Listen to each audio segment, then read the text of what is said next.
کیونکہ اللہ کے رسول صلی اللہ علیہ وسلم کی ہجرت کے بعد 60 سال کے بعد یہ کربلا کا واقعہ پیش آیا ہے۔ لہذا حضور صلی اللہ علیہ وسلم کو تو معلوم بھی نہیں ہے کہ حضرت حسین کی شہادت کس تاریخ میں ہے، کیونکہ وہ 60 سال کے بعد کا واقعہ ہے۔ لیکن اللہ کے رسول صلی اللہ علیہ وسلم جو ہے وہ روزہ رکھتے تھے۔ کیا رکھتے تھے، کیوں رکھتے تھے، یہ آپ کو ایک ترتیب سے بتاتا ہوں۔ نبوت سے پہلے، یعنی نبی کریم صلی اللہ علیہ وسلم کے نبوت کے اعلان سے پہلے، بخاری کی روایت ہے، حضرت عائشہ صدیقہ رضی اللہ تعالیٰ عنہ فرماتی ہیں کہ قریش کے لوگ 10 محرم کا روزہ رکھتے تھے۔ کیوں رکھتے تھے، اس حدیث میں یہ بھی ذکر ہے کہ قریش 10 تاریخ کو خانہ کعبہ کا غلاف بدلتے تھے، اس خوشی میں یہ روزہ رکھا جاتا تھا۔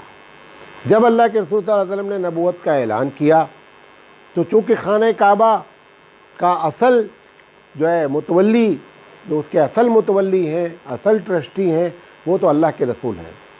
اللہ کے رسول صلی اللہ علیہ وسلم نے فرمایا کہ اگر اس وجہ سے یہ روزہ رکھتے ہیں تو ہم بھی روزہ رکھیں گے۔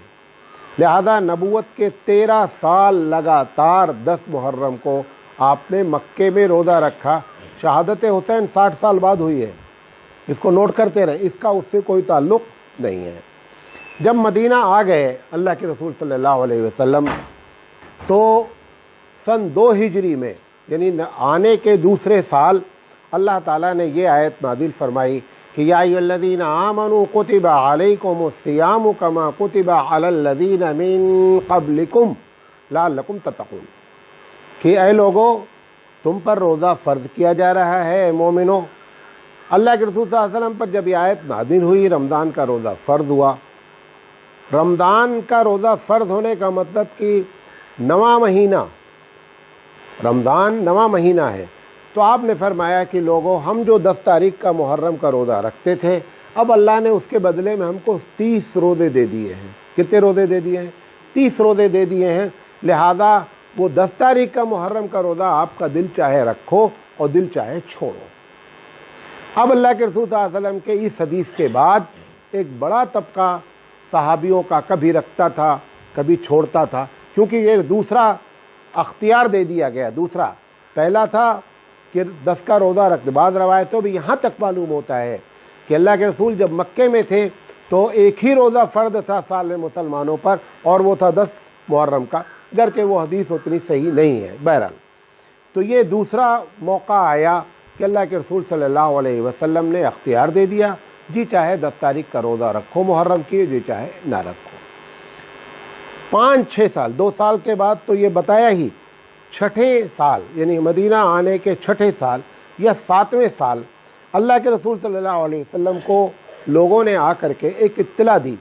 جب خیبر کا واقعہ پیش آیا تو اللہ کے رسول صلی اللہ علیہ وسلم سے کچھ صحابہ آئے اور انہوں نے کہا اللہ کے رسول، یہ خیبر کے جو یہودی ہیں یہ لوگ 10 محرم کو بڑی خوشیاں مناتے ہیں، بڑی خوشیاں مناتے ہیں، اور ٹھیلا میلہ بڑا سب کچھ ہوتا ہے۔ تو اللہ کے رسول صلی اللہ علیہ وسلم نے کہا کہ اگر وہ خوشیاں مناتے ہیں تو ہم کیا کریں گے کہ 10 تاریخ کا روزہ رکھیں گے۔ یعنی وہ ان کی خوشی کے جواب میں، کیونکہ اسلام کی یہ بھی ایک پالیسی رہی کہ خالف الیہود والنصارى، کہ عیسائی اور یہودیوں کی عقیدے میں، عبادت میں، سب میں مخالفت ہے۔ لہذا اللہ کے رسول صلی اللہ علیہ وسلم نے یہ فرما دیا کہ اگر وہ ایسا کرتے ہیں تو اب ہم روزہ رکھیں گے۔ اب یہ جو درمیان کے 2 سال سے لے کر کے 6 سال کا وقت تھا، اس وقت میں جو صحابہ چھوڑ دیتے تھے اور رکھ لیتے تھے، اب انہوں نے پھر 10 تاریخ کا روزہ پکا پکڑ لیا۔ سمجھے میری بات؟ اب جب پکا پکڑ لیا اور روزہ رکھنے لگے، اب آپ 3 ہی سال اس کے بعد حیات رہے۔ پھر آپ کو اطلاع دی گئی کہ اللہ کے رسول صلی اللہ علیہ وسلم یہ خوشیاں بھی مناتے ہیں، اور کچھ یہودی ایسے ہیں جو 10 تاریخ کا روزہ بھی رکھتے ہیں۔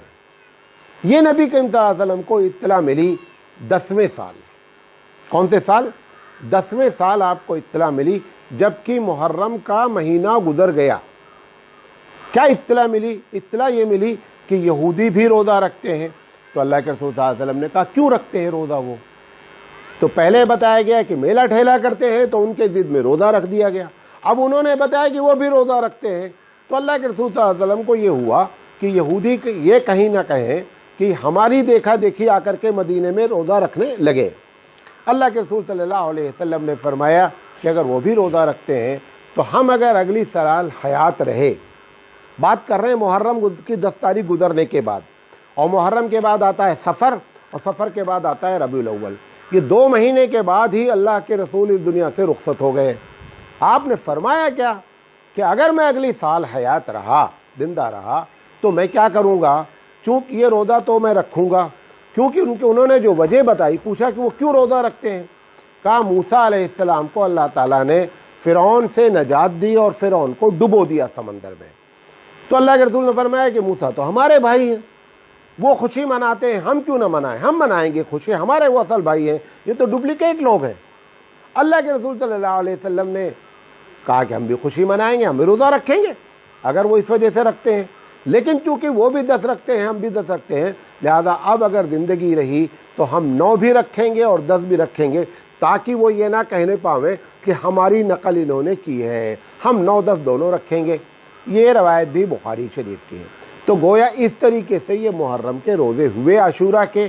پہلی وجہ خانہ کعبہ کا غلاف بدلنا، دوسری وجہ مدینے میں آ کر کے روزے کو چھوڑ دینا کیونکہ رمضان کا مہینہ، رمضان کا روزہ فرض ہو گیا، تیسری وجہ یہودیوں کا خوشی منانا، ان کے ضد میں روزہ رکھنا، پھر چوتھی وجہ یہ آئی کہ وہ بھی روزہ رکھتے ہیں، لہذا حضور صلی اللہ علیہ وسلم نے کہا ہم بھی روزہ رکھیں گے۔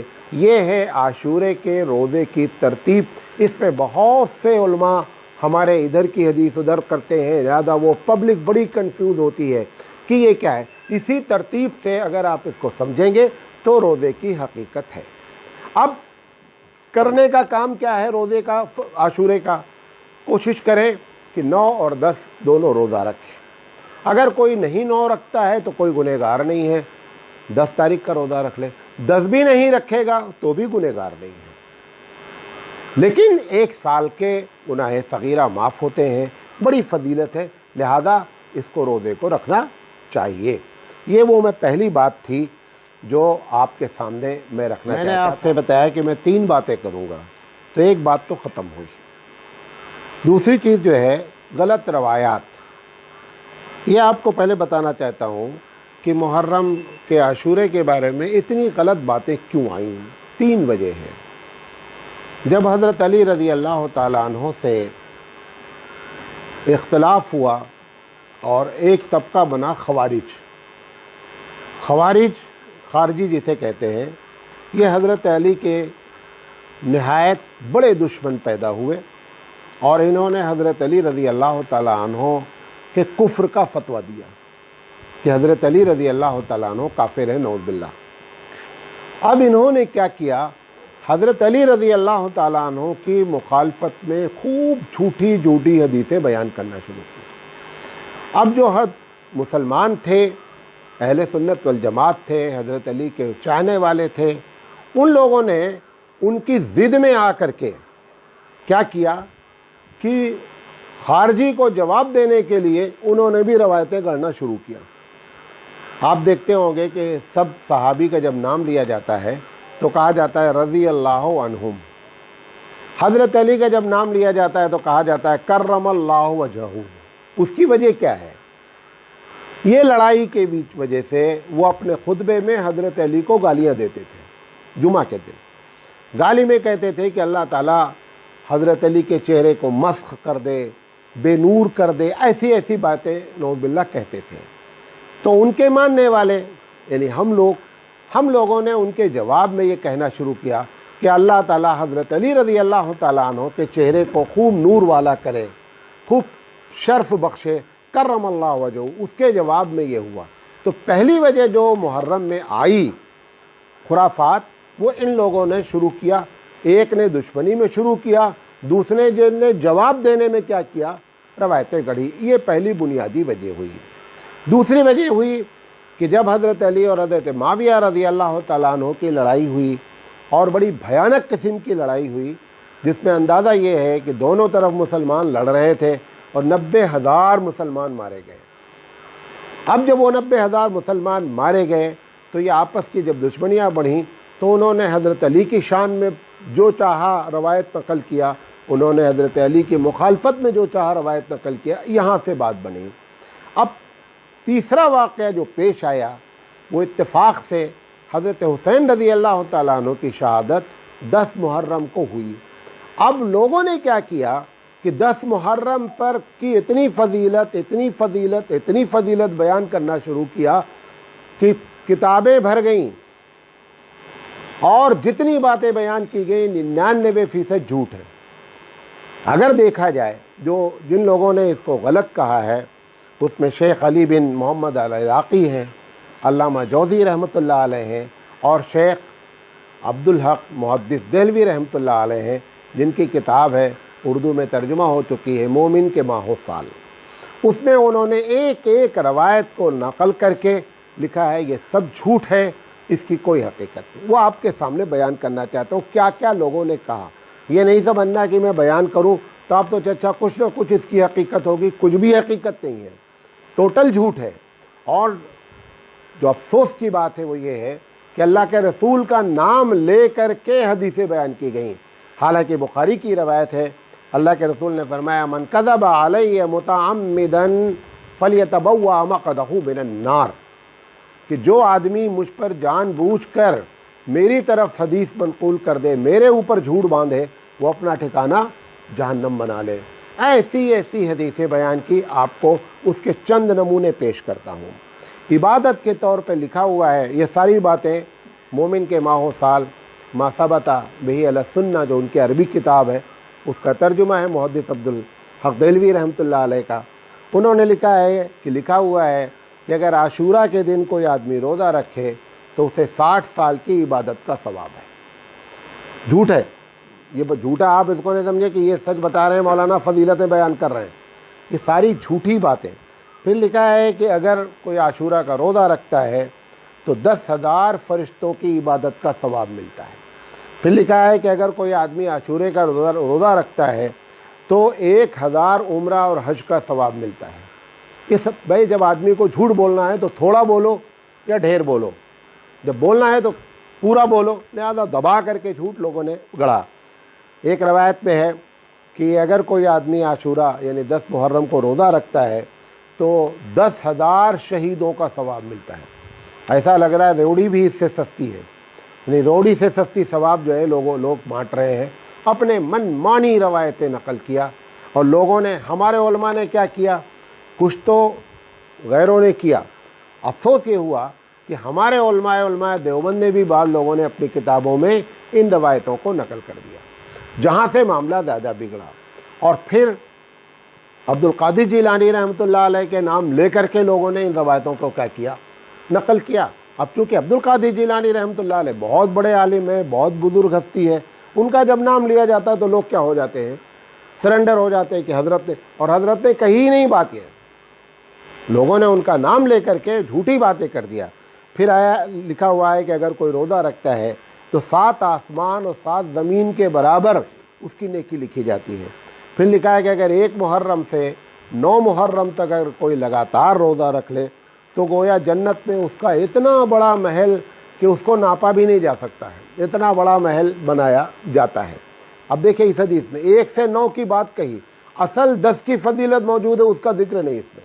یہاں سے چوری پکڑی جاتی ہے کہ بندہ جھوٹ بولا ہے، دیکھیں آپ اس کا جھوٹ۔ پھر لکھا ہے کہ عاشورہ کا روزہ اگر کسی نے رکھا تو گویا پوری زندگی روزہ رکھا۔ لکھا ہے عاشورہ کی رات، عبادت کا لکھا ہے کہ عاشورہ کی رات میں جس نے عبادت کی تو گویا زمین اور آسمان کے برابر اس نے عبادت کی، جتنی مخلوق زمین آسمان میں موجود ہیں سب مل کر عبادت کریں اور یہ عاشورہ کے دن رات میں عبادت کریں تو اتنی فضیلت بیان کی گئی، سب جھوٹی ہے۔ لکھا ہوا ہے عاشورہ کی نماز اگر اس طرح سے پڑھے کہ 1 مرتبہ سورہ فاتحہ پڑھے، پھر 50 مرتبہ قل اللہ احد پڑھے، تو اس کے جتنے بھی گناہ اگلے پچھلے سب معاف کر دیے جاتے ہیں۔ سب نمبر 1 کے جھوٹے لوگ ہیں، سب جھوٹ بول رہے ہیں۔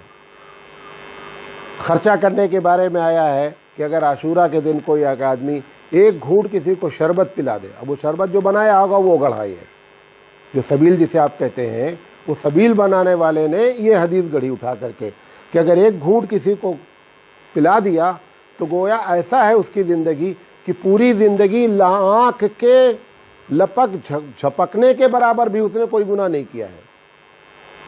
سمجھے؟ اتنا بڑا ثواب ایک گھونٹ ثواب کا ہے، یہ بتائے رہے ہیں. پھر لکھا ہے کہ جس نے اہل بیت کے کسی مسکین کو کھانا کھلا دیا تو گویا کہ جس دن وہ پل صراط سے گزرے گا بہت تیزی سے گزر جائے گا اور کوئی روکنے والا نہیں ہوگا. یہ پھر ایک اور حدیث گڑھی گئی کہ جس نے 10 محرم کو کسی مانگنے والے کو کچھ دے دیا تو گویا اس نے سال بھر اپنے دروازے پر سے کسی بھی مانگنے والے کو لوٹالا نہیں، سال بھر مانگنے والے کا ثواب گویا اس کو دیا جائے گا کہ اس نے اس کی حاجت پوری کی ہے. عمل کے لحاظ سے لکھا ہوا ہے کہ اگر کسی نے اس دن غسل کیا تو سال بھر اسے کوئی بیماری نہیں ہوگی. کرونا سے بچنے کا بڑھیا علاج ہے. یہ پرسوں آ رہا ہے، ایک مرتبہ غسل کر لو سال بھر بیماری نہیں آئے گی، پھر اگلے سال کر لینا. یہ سب ساری جھوٹی باتیں بیان کی گئیں. لکھا ہے کہ اگر سرما کوئی لگا لے، 10 تاریخ کو سرما لگا لے تو سرما آنکھ کا سب سے بہترین علاج ہے. سال بھر اس کی آنکھ میں کوئی تکلیف نہیں ہوگی، اور اگر روشنی چلی بھی گئی ہے تو پوری روشنی واپس آ جائے گی. اندھوں کے لیے یہ نسخہ ہے. سمجھے؟ اچھا، پھر اس کے بعد اس دن اللہ تعالیٰ نے کیا کیا کام کیا ہے. ایسا لگتا ہے کہ اللہ تعالیٰ کو اس کے علاوہ کوئی دن کام کرنے کا نہیں، یہی دن ہے. پہلا جھوٹ لکھا ہوا ہے، قرآن مجید کہتا ہے کہ اللہ تعالیٰ نے اس پوری کائنات کو 6 دن میں بنایا. قرآن کی ایک جگہ آیت نہیں، یہ کئی جگہ ہے، 6 ایام کر کے کئی جگہ آیتیں آئی ہوئی ہیں. اس میں لکھا ہوا ہے کہ اللہ تعالیٰ نے عاشورہ کے دن 7 آسمان اور 7 زمین بنائے. قرآن کیا کہتا ہے کہ 6 دن میں بنایا.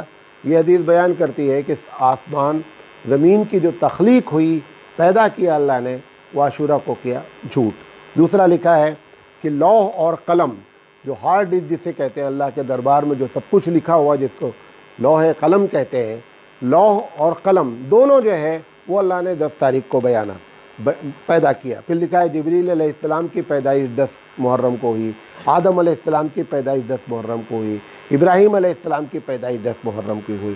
جتنے نبی کا واقعہ آپ جانتے ہیں، لکھا ہے ابراہیم علیہ السلام کو آگ سے نجات، جو نمرود نے آگ میں ڈالا، وہ بھی 10 تاریخ کو نجات ملی. اسماعیل علیہ السلام کے لیے جو جنت سے دمبا آیا وہ بھی 10 محرم کو آیا. ادریس علیہ السلام کو اللہ نے آسمان پر اٹھایا، وہ بھی 10 محرم کو اٹھایا. آدم علیہ السلام کی توبہ قبول ہوئی، وہ بھی 10 محرم تھی. نوح علیہ السلام کی کشتی جودی پر ٹھہری پہاڑ پر، وہ بھی 10 محرم تھی. اور عاشورہ کے دن قیامت بھی آئے گی. ہر عاشورہ کو ڈرتے رہنا چاہیے، قیامت آ سکتی ہے. تو ایسی جھوٹی باتیں جب پبلک میں بیان کریں گے تو لوگ گھبرائیں گے. لکھا ہے کہ عاشورہ کو ہی اللہ تعالیٰ عرش پر بیٹھا.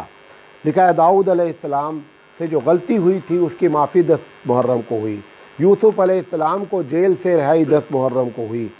توریت جو موسیٰ علیہ السلام کو کتاب دی گئی وہ 10 محرم کو نازل ہوئی. جبکہ حدیث میں موجود ہے کہ توریت کا جو نزول ہے وہ رمضان میں ہوا ہے. یہاں لکھا ہوا ہے کہ 10 محرم کو ہوا ہے. پھر لکھا ہوا ہے کہ یعقوب علیہ السلام جو یوسف علیہ السلام کے والد محترم ہیں، ان کی آنکھ کی روشنی چلی گئی، 10 محرم کو وہ روشنی واپس آئی. ایوب علیہ السلام کو بیماری ہو گئی، لکھا ہوا ہے کہ 10 محرم کو ان کی بیماری سے اللہ نے ان کو شفا دیا. پھر لکھا ہوا ہے یونس علیہ السلام مچھلی کے پیٹ سے جو باہر آئے وہ بھی تاریخ 10 محرم تھی. اور لکھا ہے محمد صلی اللہ علیہ وسلم کے جو اگلے پچھلے گناہ اللہ نے کہا میں نے معاف کیے، وہ 10 محرم ہے.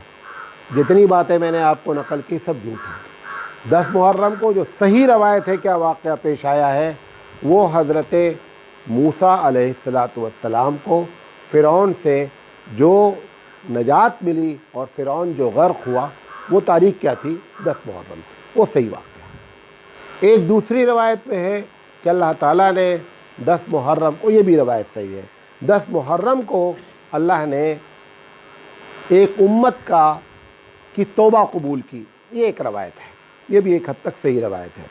لہذا اس کے علاوہ جتنی باتیں میں نے بیان کی ہیں سب جھوٹی ہیں، جس کا کوئی تعلق نہیں ہے.